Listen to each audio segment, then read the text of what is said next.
নির্বাচন যত দ্রুত হবে দেশের জন্য তত মঙ্গল বলে মন্তব্য করেছেন বিএনপির কেন্দ্রীয় নেতা ও সাবেক উপমন্ত্রী অ্যাডভোকেট এম রুহুল কুদ্দুস তালুকদার দুলু।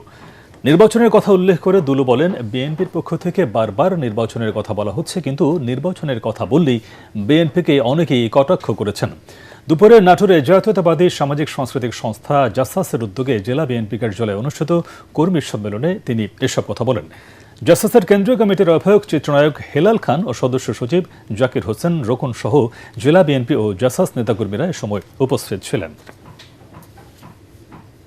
আমাদের নেতা বলেছে, এদেশের মানুষ যদি বিএনপিকে ৩০০ সিটের মধ্যে যদি ২৫০ সিটের ভোট দিয়ে নির্বাচিত করেন, তারেক রহমান বলেছে তারপরও উনি সকল রাজনৈতিক দলকে সঙ্গে নিয়ে রাষ্ট্র পরিচালনা করবেন।